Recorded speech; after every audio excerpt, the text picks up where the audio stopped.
On today's show, it is part 2 of 2 with myself and Glen Willis of ATL on 29, talking all things Hawks after 60 games this season, and we'll get into all of that, the nuance, the context, the analysis, and much more, and it's coming up right now.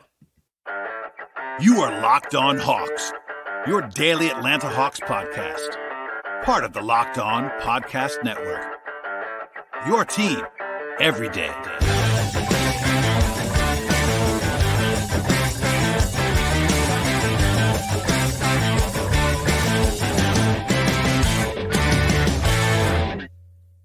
Hello, friends. Welcome to episode 1667 on the Locked On Hawks podcast. I am your host, Brad Rowland, coming to you on a Sunday evening into Monday. And today's show is actually part 2 of 2 with myself and Glen Willis of ATL on 29. So if you missed part 1, it should be available in your feeds right now. And I recommend beginning with that podcast before this one, just to have the full context of the conversation. But part 2 is available obviously right now as you listen to this podcast. And today's show is brought to you by the folks at FanDuel Sportsbook. And right now, if you're a new customer, get $150 bonus bets with any winning $5 bet at FanDuel, and the place to go is fanduel.com/lockedon to get started. Also, make us your first listen each and every day here at Locked On Hawks.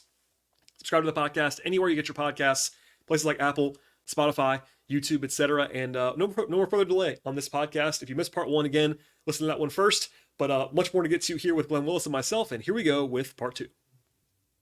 Something you just said about Jalen playing center brought this thought up. And I've said it before on solo shows, but I want to get your feedback. There's a thought process, and I don't think it's wrong, that, you know, the offense has flowed way better with Jalen at center since Trae went out. And I've argued it's literally probably the only way for them to build a really, really top tier offense right now is to have Jalen play center, because when you either have Clint or Bruno or whatever, and there's always clogged paint and all that stuff. The problem with that is, of course, that Jalen has not been playing center all season long. He's played little snippets of center, but not really much center. He played some in the G League, but that was 2 years ago, etc. He can do it, but also it's a roster construction problem, right? They don't have the forwards to do that. Like it's a lot easier. In fact, I would argue they only have one construction that works with Jalen at center, and it's with Jalen, Sadiq, and DeAndre playing together to give him some sort of support in terms of size and physicality, rebounding, all that stuff. And that is literally all 3 forwards that you have on the roster playing at the same time. And they can't play every minute of every game, to your point a second ago.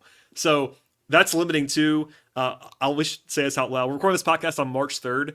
The Hawks have until the end of the day on March 4th, which is Monday, to sign a 2-way contract. Is that going to fix anything? No, because generally speaking, they're not going to play that guy a lot, but they should.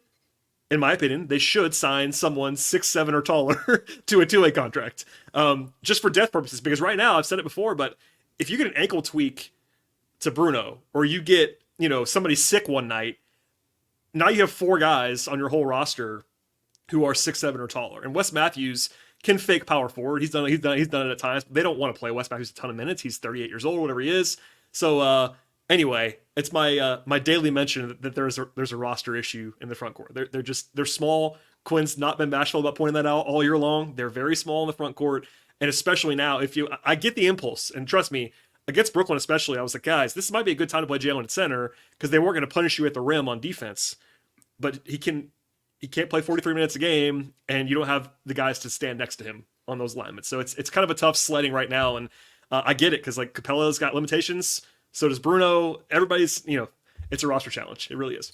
Yeah, and it's funny to think about, because I remember like when we were watching yesterday in I don't remember the third, fourth quarter, but at one point they had Capella, Jalen, and Bay in the front court. And you're like, okay, they've been struggling to rebound the ball. That's their strongest rebounding front court that they have available on the current team. And the game started getting away from them, and you could see Quinn was like, we got to play faster. So just like that, it was Jalen, Hunter, and Bogey. Yep. And so it was like, oh Lord, how are they going to rebound now? Well, and the one time they did that, it was anecdotal. I mean, look, I'm not saying this is why it happened, but they went to it with like 6 minutes. They were down 10 with 6 minutes to go, and it was like, hey, as you've famously said multiple times, and you're right about this, coaches tend to go small when they're losing in the fourth quarter. Yep. They did it then. I understood it. It was a high variance thing. As soon as that happened, Brooklyn had to run to put the game away. Like immediately. They scored the next 3 times down the court, and the game was over. And again, that's not why it happened, but it does kind of tell you, like, I'm trying not to be the bearer of bad news, but the numbers on defense when Jalen's playing center are not good. And that shouldn't be a surprise to anybody. Like, he's not a center. He can play there a little bit, but like your defense is going to get worse. And the only hope there would be your offense is unstoppable. And look, if they had Trae and Jalen at center, it might be unstoppable. Right now, it's good on offense with Jalen at center, but you might give up 1.3 points per possession on defense, and then you're kind of just shrugging. I don't know.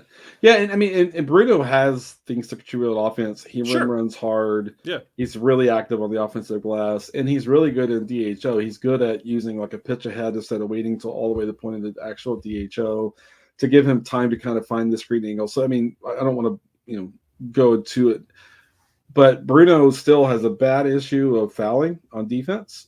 Right, bringing his arms down, but he doesn't have to do playing good defense until he bails a shooter out with a foul. And then if you play Jalen at center too long too, right now with just the number of reps he has against NBA teams, he's going to be more foul prone now than once he has more reps as well.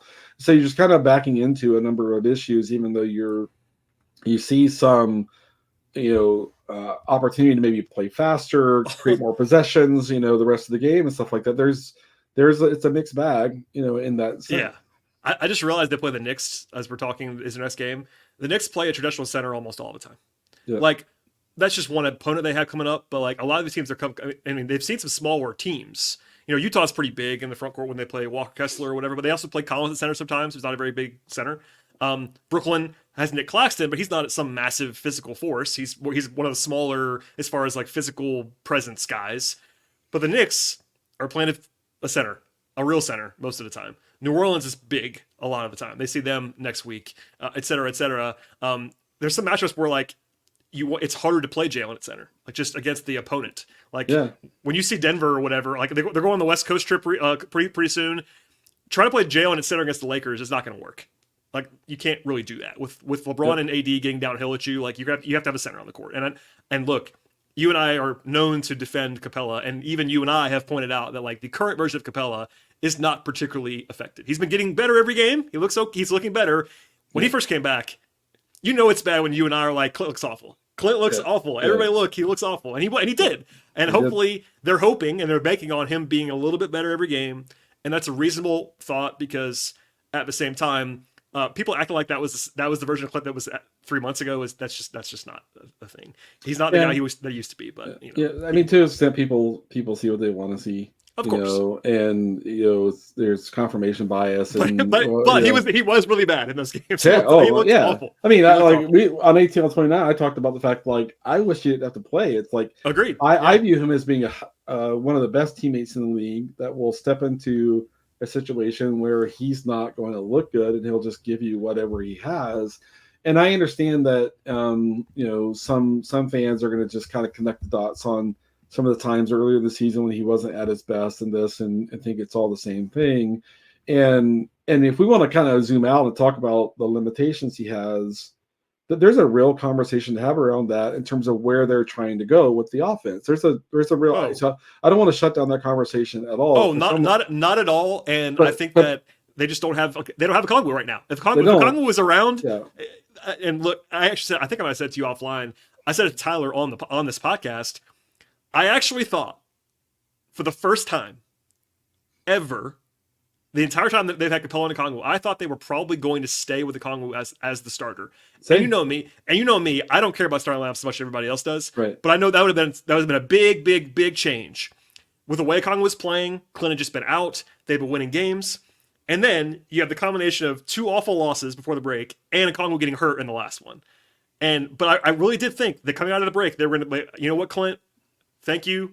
You're still going to play for us, but Onyeka is going to be our starter from now on. I thought it was going to happen. I wasn't saying that was guaranteed to happen, but I thought it might happen. And again, that's never been a conversation, ever. Fans have wanted it to be for probably 2 years now. Yeah. It's never been a conversation. It's always been Clint. I've always been reporting. This is on the reporting side, not the opinion side. The reporting side, they were never close to making that change. I thought they were going to do it this time. And then, of course, the typical pull the rug out from under you Hawks fashion, he gets hurt. And it's like, it's brutal because obviously Okongwu is a guy that we both like a lot. And he's young and these would be great reps for him. Aside from the performance stuff on the court right now about the play and all that stuff, having him play more and more and more is what you want for a guy who's still really young. I know it's his fourth season, but he was a one and done guy. Like, what's he, 23 years old? Right. Like, you want him to play a lot, and he's just not there. And that's why I keep wanting to make sure that we point out that, like, it's not just Trae that's out. Okongwu is a huge part of the future. He's signed long term. You can debate about the size stuff. I'm sure you see this too. There's still people that don't believe in him as a center because he's 6'9". I get it. He's already good. He's a good player now. He's 23 years old, Yep.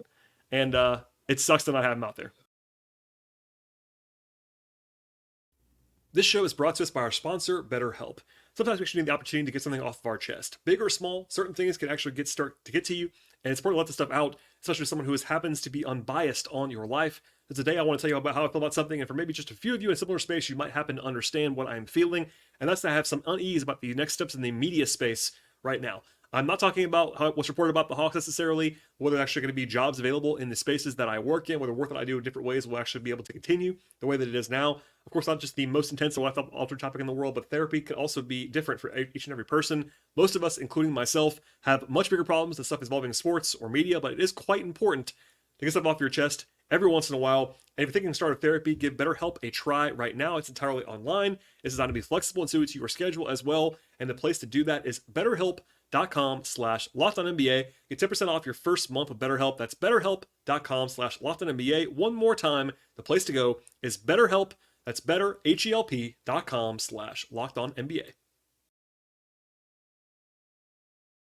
And the funny thing is that, I mean, I know some fans will react to what Clint's getting paid, but you want, as his backup, you want a guy kind of like Clint, a guy who could handle bigger centers, and they're going to need that guy. When Clint's gone, they're going to have a guy that's kind of like Clint.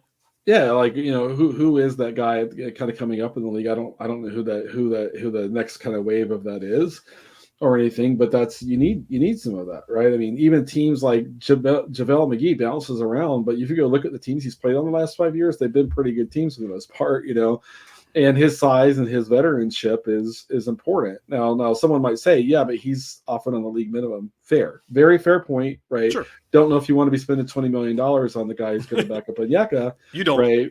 Right, you don't. But I mean, but it needs to look, the template is kind of the same to a large degree, right?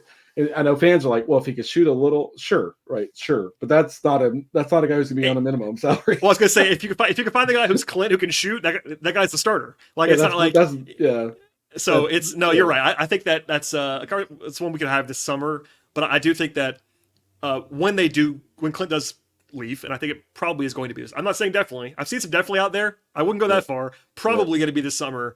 They are going to have to bring in someone who's it doesn't have to be a 7-footer, quote unquote, but someone who can just be a bigger body. You have to have that wrinkle. I don't know. They're missing him. Yeah, for sure, right? And I mean, if Clint is back next year, who knows the rest of summer? Is he back to 90% of what he was at his best couple weeks of the season or whatever it was? Or he's played more than 15,000 minutes. He's played in the postseason a lot. Aging curves are undefeated. And he's had lower body injuries. He's had a series of lower body injuries, and that's all real stuff that has to factor in. But it's kind of funny because when you go back to kind of the switching, you're like, you want to lean into Jalen on that, right? When you think about what the Hawks are not able to do versus a team with size that can switch, and I do think that if the Hawks do hit on a trajectory and start kind of climbing up in the tiers in the East again, they're going to encounter more and more and more of that. It makes perfect sense why they were presumably interested in a guy like Pascal Siakam. Sure. Talk about a guy who could just absolutely murder switches. And I do want to think, like, if they can tolerate the inconsistency that you see from Jalen for a while, can he get there? But I mean, Siakam has some length and some twitch that that's it's a different pace than Jalen in that sense. And you almost want a guy like that on the floor with Jalen if you could kind of make that happen. And I know Siakam is that's old news and stuff, but if you look at what the defensive formula is that creates the most difficulty for the Hawks, they want someone who can play at that position, the 4, the 5, a blend or whatever, 3, 4, 5, whatever, who has that ability to just kill switches. They don't have that right now. I'd love to think Jalen can get there, but Jalen, like I said, Jalen's probably an average isolation player right now for his position. And by the way, given how little reps he has, big picture, that isn't a bad place to start. He's got the tools to be able to become that guy. Like I know you're not saying otherwise. And by the way, I think people have kind of put this together, but I can just kind of tell you, as they were going after Siakam this summer, right? It's hard for people to kind of remember this. Jalen was a completely unproven entity this summer, right? He had never played more than an eighth, ninth man role in the NBA, etc. Did you notice that it got real quiet as soon as Jalen kind of showed, hey, I'm pretty good already? Yeah. I think they kind of, not that they were saying that he's better than Siakam already, but like they were kind of just like, they were skeptical, I think, of the pairing of those two guys together because, you know, the lack of shooting, at least the relative lack of shooting, all that stuff. I get all that, but I think they kind of think that Jalen can be not like exactly the same guy, but kind of doing the same stuff to your point in the future. But he's not quite there yet, and I get yelled at. He's a better handler, better better passer. The tools are fantastic. I mean, that's one area also he's gonna have to get. Recently, his passing has been a little bit muted. I don't know why that is. Maybe it's just a lack of space. Again, not having Trae, having Clint on the court, etc. But I agree. I think that it's always interesting to talk about like what Jalen currently is and what Jalen's going to be in 2 years. And I think that, you know, it's fair. And it's fair to point out that I'm not saying he's a rookie still, but he's essentially a sophomore in the NBA. He didn't really play at all as a rookie. He played a little bit last year. You know, this is his first year as a starter. There's still time on Jalen. He's got the trajectory is obviously still going way up. Yeah. And on top of that, like you look at where he is now, right? And he's still like, he's got to be more consistent in transition. He's got to be more consistent in isolation play. He's got to be more aggressive in certain situations where he's a want to be a facilitator. It's like, dude, you got a 6'4" guy in front of you. Just go mash the ball right in the rim, right? And that instinct is not turned on all the time. You see it comes in flashes and things like that. But had they acquired Siakam, like he would block Jalen's development to a decent degree. He would be coming off the bench. I mean, at least to the start of the season, where he actually infamously didn't start the opener of the season because they went to, which we actually, you and I predicted that was going to happen. Not that we were calling for it, but kind of the prediction. But yeah, if they had Siakam, Jalen would have started eventually because they had the injuries to Hunter, etc. But like he wouldn't have been playing nearly as much as he has played this year. So long term, you could argue that like, yeah, they'd been better this year if they had Siakam. Sure, they would have been better, but long term, I think it probably worked out okay that Jalen got to play immediately play 35 minutes a game and was just like reps and reps and reps and reps. It's kind of funny. I know that you know that I just say what I see. I don't stand my take. Like in the preseason, I was like, Jalen's not ready, right? Yeah. And a lot of what they were trying to throw at Jalen in the preseason, it was very, very inconsistent. And then all of a sudden, like 2 weeks into the regular season, it's like, okay, he's ready. Yeah. He's ready, right? And it made me, I don't know, I don't worry about it, but made me look maybe a little silly that I had said that. But I was just saying what I was seeing, right? And then he like put like the foundational kind of pieces he put together very quickly in the regular season, exceeded my expectations on how fast he kind of got there in those situations. So that's one of those like, thank goodness no one listens to Glenn, you know. Well, and also it's a sample size thing too. Like I don't want to. We're both very high on Jalen. His 3-point shooting has kind of gone back to where I thought it might be. Like he had a hot start to the year, and if you look at it since then, it's like he's kind of in the low 30s for like 2 or 3 months now, and that's probably more indicative of where he currently is. Again, not as I said, currently on purpose. I think long term he'll be able to shoot it, but he's a little bit uneasy there. Like he's got stuff, and you can see its process when he catches the ball, when he catches and fires. I don't know he's probably like a 38% shooter, but when it's like, oh, guy's closing out, how quickly is he closing out on me? Do I want to attack the closeout or do I want to shoot it? You can see he takes that right step forward and then pulls back. Like that's when you're like, he's gonna miss that shot. Like he almost never make like on the reset of the kind of the shot, he almost never makes that. So it's process and it's reps, right? It is to kind of know like, oh, is the guy that's closing out on me, can he change direction? What size is he? Is he going to kind of come at me and be physical, or is he just going to kind of run by me and give me like that's all reps and stuff. So I think his shooting is going to kind of come along too. It's just a matter of process, and that's just to your point. He's a sophomore, and exactly he's 22 years old. They have to stick with it. Let him keep figuring it out. Let him have those reps, even if he's has a 1-for-6 game here and there or whatever that. I mean, I don't know how often he actually gets 6 up in a game, but you know what I mean, right? And those experiences have to kind of keep coming for him, and he will figure it out. Before we get out of here, I want to make sure we talk about Kobe Bufkin for a second, because we've all been talking about him every game basically since he's got in the rotation, but he's played the last 4 games. This is the longest stretch he's ever played of consistent playing time. We mentioned him a little bit earlier. I think defensively, he's clearly been a breath of fresh air. He's been engaged defensively. Uh, he ignited the debate about what the G League does for you because he's even said it on the record that it's helped him defensively, which I think is very obvious if you watched him in the summer league or you watched him in Michigan, where he was a pretty good defender, but he was not this. He's a much more well-schooled professional defender after playing a lot of reps and a lot of minutes in College Park. But what have you seen? I mean, we don't have to go too long on this, but like it's 4 games, but he's kind of flashing what Hawks fans were hoping he would flash. Today's show is brought to you by FanDuel Sportsbook. You can get buckets right now with your first bet at FanDuel, America's #1 sportsbook. Because right now, if you are a new customer, get $150 in bonus bets with any winning $5 bet at FanDuel. That's $150 in your pocket if your bet wins.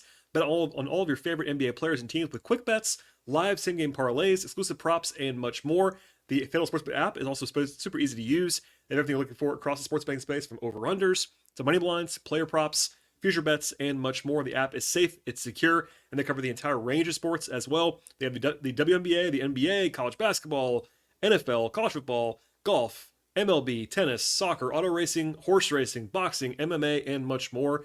They also have all kinds of angles on the Hawks. That includes the full slate of game offerings when the Hawks are in action, plus future bets, player props, and more. And now is an awesome time to sign up with the folks at FanDuel Sportsbook. And the place to go is FanDuel.com/lockedon. One more time, that's FanDuel.com/lockedon, and shoot your shot with FanDuel, official sportsbook partner of the NBA.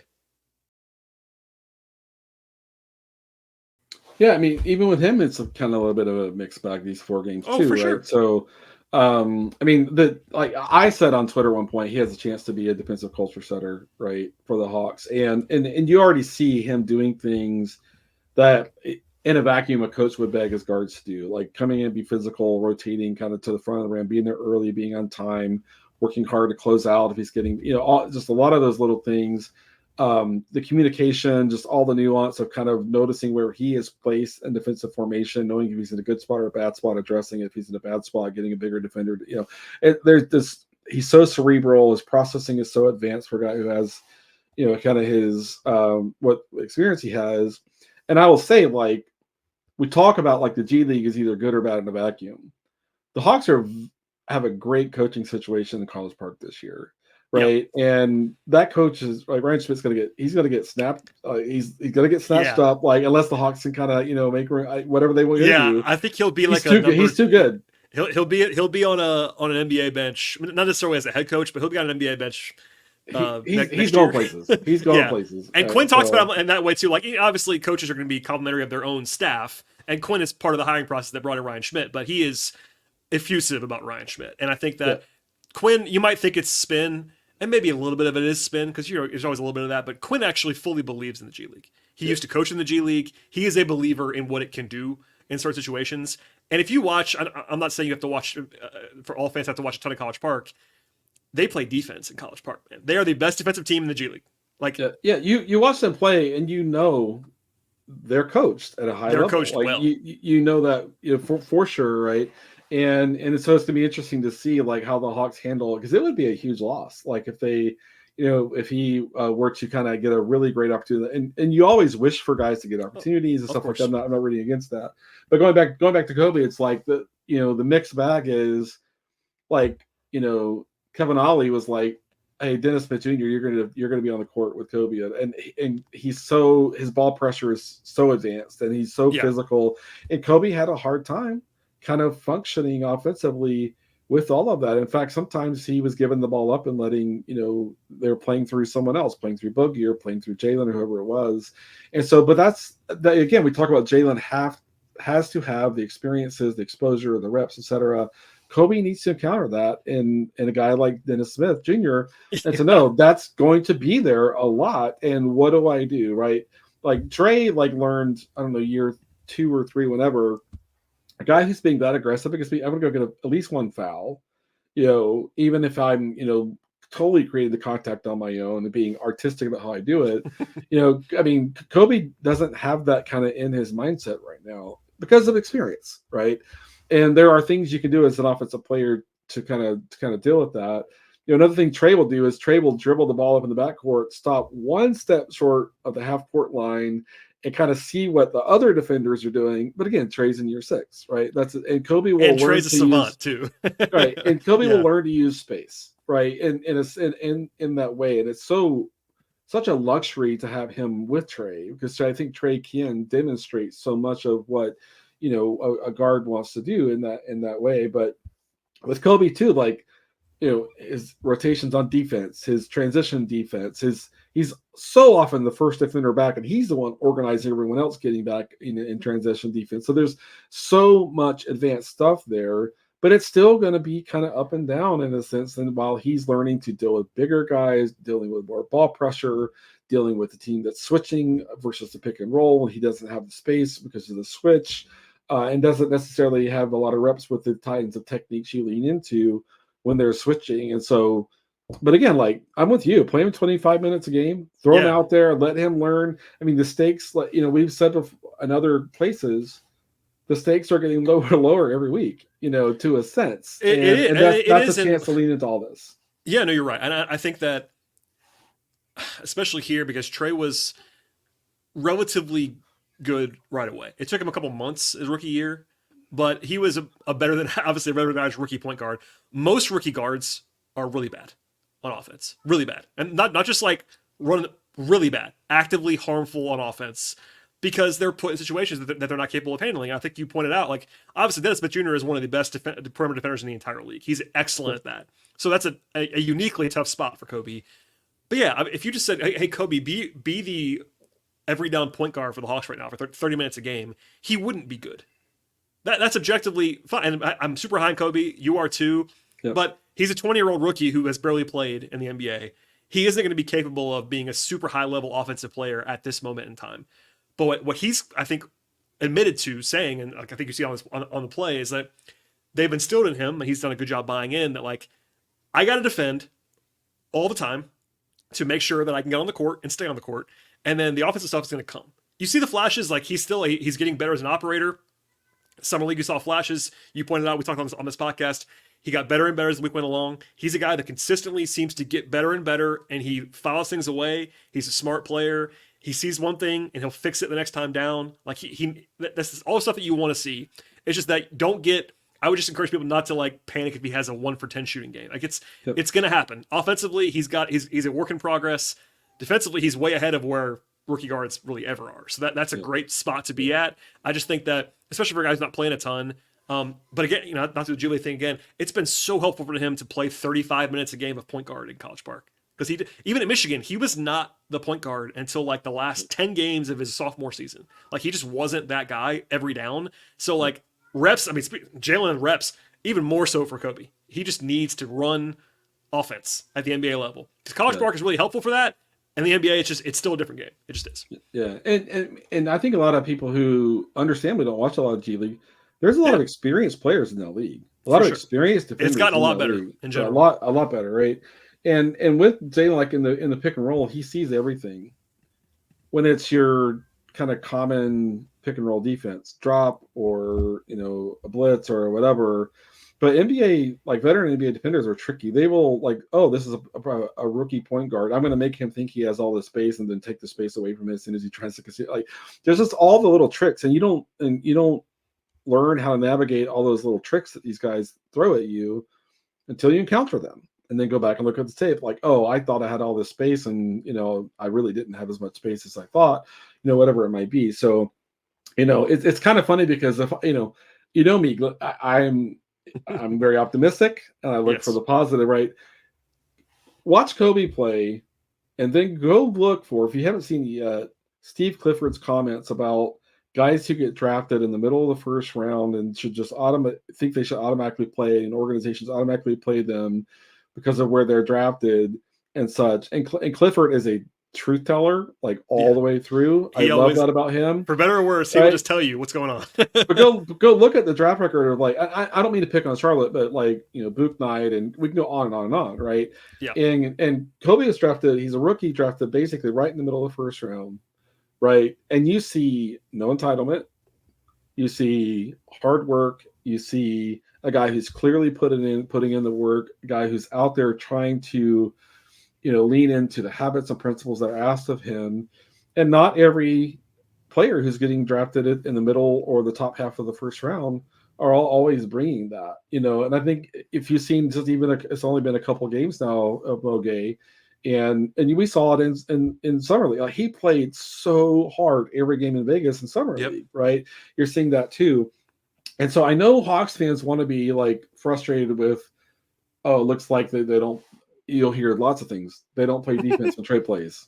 Oh, okay. First of all, if an individual player is not playing defense when Trae plays and is playing defense when Trae's not playing, that's a problem with that player, right? If that's even true, right? Yeah. That's a problem with that player. But if you go look at the way Seth Lundy plays in College Park, he has played in College Park, Kobe, Gay, on and on, right? And I mean, that's where this all starts, is the young guys, principles, habits, etc. You've carried a roster that played, portions of it under Lloyd Pierce, almost a lot of it under Nate, and now under Quinn. It's a big shift in the kind of things that you're asking them to prioritize and to kind of really, really lean into. It's going to take a little time, but I think what the Hawks are saying to themselves is, our rookies are doing it. It's fully expected, required, and it's all starting at College Park for all these guys. And so the habit, and you see it already with Kobe, like being the first guy to come from that setting to the NBA team, and you see the habits, the principles.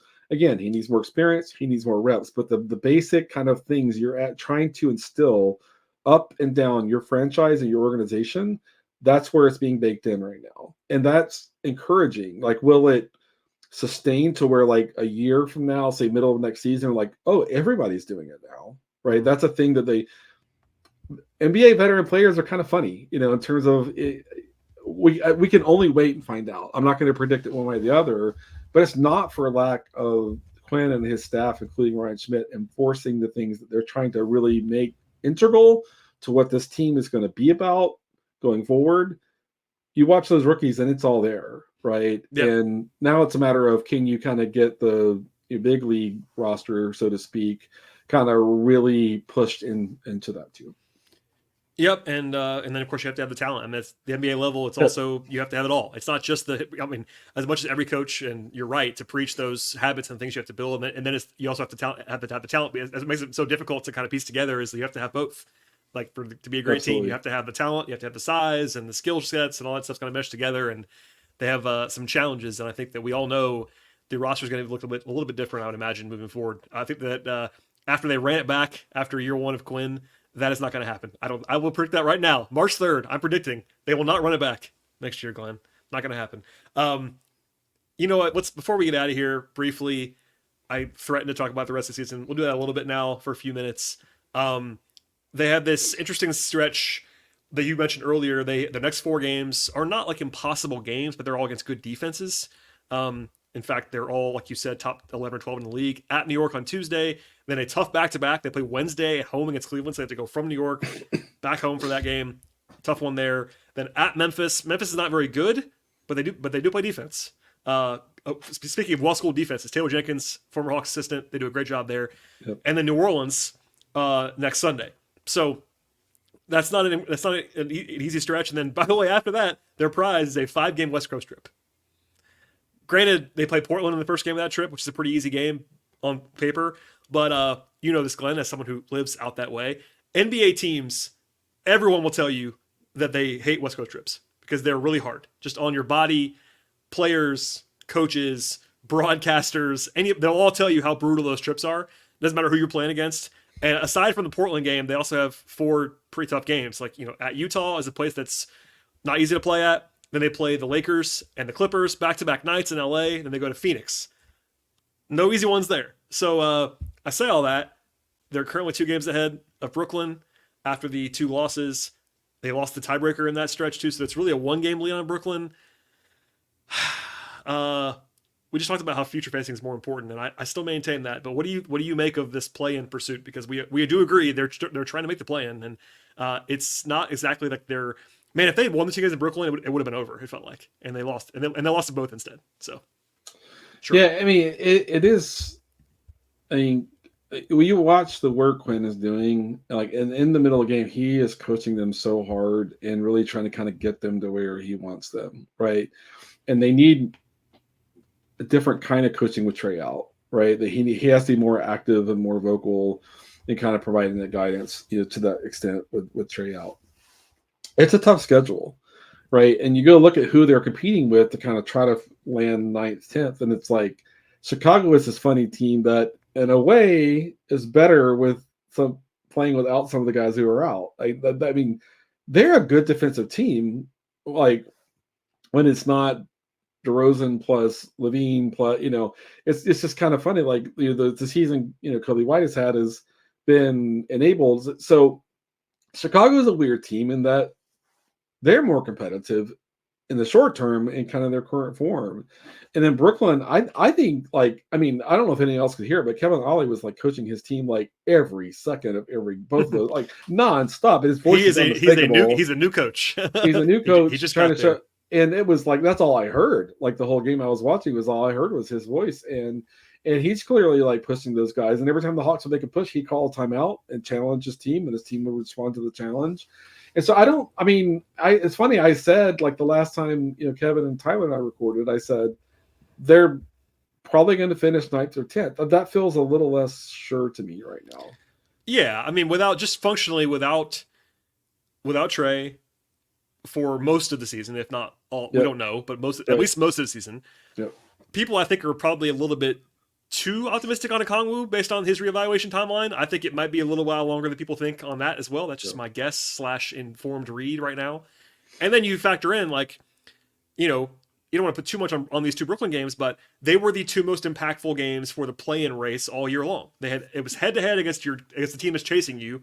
You lost both of them and lost season series in the wake of that. So basically it was a 3-game swing in 3 days between the tiebreaker and the 2 losses. So, yeah, I mean, I think if they had won both in Brooklyn, even with their current roster situation, I'd have been like, yeah, they're definitely not a lock, but they would have been strongly favored to be the 10th seed. You lose those 2 games, you still don't have Trae and Onyeka. Brooklyn's got some maybe I mean, they haven't been playing that well, but like they're not horrible. They're not the Pistons. And then now it's like a coin flip. I mean, the Hawks are ahead, and you would think ahead against that team, like you'd be favored, but yeah, I'll raise my hand right now, Glenn. I don't know how they're going to play the rest of the year. I mean, there's 22 games left. You could tell me they would go 11-11. I would believe you. You could tell me they would go 5-17. I would believe you. I'm not telling you they're going to do that, but if you look at the schedule the rest of the way, they're only going to be like solid favorites 3 or 4 more times. Like solid, more than like 2-point favorites in a handful more games. They play Portland twice. They play Charlotte twice. Insert joke here about Charlotte because they can't beat Charlotte, but they play Charlotte twice at home. Like they play Detroit once. So like, yeah, they might have 4 or 5 games where they're favored, but that doesn't mean they're going to win those games. And we just don't know how good they are. I mean, as much as we just talked for an hour, I don't know what the real baseline of this current roster is. It's not as good as the previous roster at full strength. That I'm confident in, but. And we don't know what Brooklyn's going to do. I mean, I don't know what Brooklyn's going to do the last 22 games. So are they slightly favored to be the 10 seed? I guess. Only because they have a 1-game lead. I mean, if it was, and if they had a tiebreaker, it might be a little bit clearer. It feels like a coin toss, right? I mean, to me, it kind of just feels like a coin toss, right? It is. I mean, Kevin Ollie's clearly wants his team to play, and I love how he's leaning into Day'Ron Sharpe, and I mean, there's just a lot of interesting stuff going on there. But that West Coast swing is tough, I mean, it comes down to playing consistent defense, and it comes, and not having another injury. Like one more injury would be like horrible for them right now. We did sort of allude to that earlier, but it's true. They just, I mean, they already had no margin for error. Now they really don't. Like if you lose, like not to, like I'm knocking on wood, if they had an injury to DeJounte right now, we love Kobe. They would not be able to function offensively. Right. Like, and that's not, or Jalen especially. Like either anyone, really anyone, but especially DeJounte or Jalen, they'd just be drawing dead right now. It would be tough. So be like, hey, sending some lemon pepper wings to Lou Williams and send it to he'll come back and help you out. Yeah. So, but it's just kind of I mean that's where the margin is right now. The margin is very thin, and for me, I want to see them. They showed some decent stretches against Brooklyn, and Brooklyn just beat them with size and ball pressure and rebounding. Yep. And so for me, for them, I want them to have results that reinforce their work, and I want them to have results that kind of move them in the right direction. That's what I want for all teams that are trying to kind of make things happen and put things together. But more so with the Hawks, that I watch them all the time, and watch along with Hawks fans and talk along with Hawks fans and stuff. So I'm hoping that they can have some good results, and that have the rest of the season be as enjoyable for Hawks fans as is possible. But I mean, the next 10 games or whatever, it's like, man, if you don't win 4 of those, like you're really playing uphill the rest of the way. And the schedule's like we said, it's not impossible, but this situation is tough. Yep. Playing good defense to start the stretch, and then the West Coast trip. Like, I don't want to be. I'm not trying not to be negative, but if they won more than 2 of that 5 game on West Coast trip, I'd be stunned. Just because the logistics of that trip, who they're playing against, etc. We should at least say the name of the team of the Toronto Raptors. They are not out of it right now. Yep. I have to note that we don't know the timeline, but Scotty Barnes is going to be out for a while, and if they don't have Scotty Barnes, I kind of cross them off. Not that I'm the biggest Scotty Barnes fan in the world, but I think that they just need him terribly. So if he does not play, I'm not ruling them out, but they're another tier behind Brooklyn right now. Yeah. So they're just saying that out loud. They're in the mix still, but without Barnes, they would be in trouble. But they're the team that they work really hard on defense, and you can win in certain number of games working really hard on defense. So it's going to be interesting the rest of the way. I hope that Quinn can thread the needle on the developmental goals, steering minutes towards guys who need the opportunity to get experience repetitions, especially in phases where they really need to move the needle heading into next year. And I hope that somehow they can do that while also kind of winning enough games to kind of make the rest of the viewing experience the rest of the year to be palatable too. Yeah, 22 games remaining on the schedule. We will see. We'll cover them all, including the game on Tuesday in New York, their 3rd game in 6 days in the same city. A bizarre situation in itself. Glenn, thank you for all this time. I do appreciate it greatly. You and I could talk for probably another hour easily. I was trying to truncate this conversation. We could have keep going, but I will not do that to you. We talked about it before, but where can we find all of your Hawks-related coverage? Yeah, so ATL and 29's podcast. I'm really enjoying having Tyler regularly back in the mix. I think he adds so much to the podcast. So I know he's frequently one of the more popular guests you have as well. Yes. I always look forward to when the two of you are talking. But I love having him on with us. I think it's just kind of giving us a more well-rounded kind of presentation of views and things like that, right? And that's great. I also always want to promote the guys over at Peachtree Hoops. Those guys are still doing great work over there.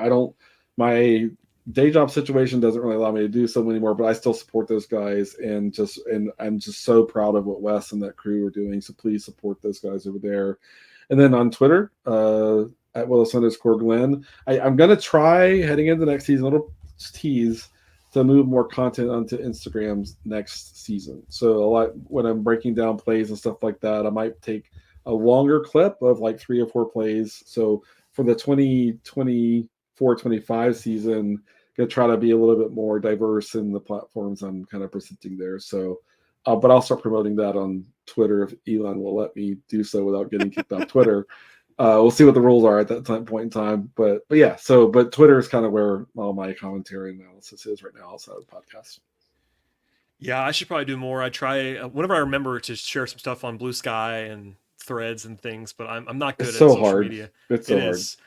But hopefully I'm bad enough like butchering a tweet when I'm tweeting in the middle of a game. So it's like you put me on a second platform and it's just going to get worse. Like I miss words. I use the wrong, verb tense, and it's bad. I mean, it's bad. But we'll, in terms of like post game breaking down film and stuff, I'm going to try to put that on both platforms at the end of the season.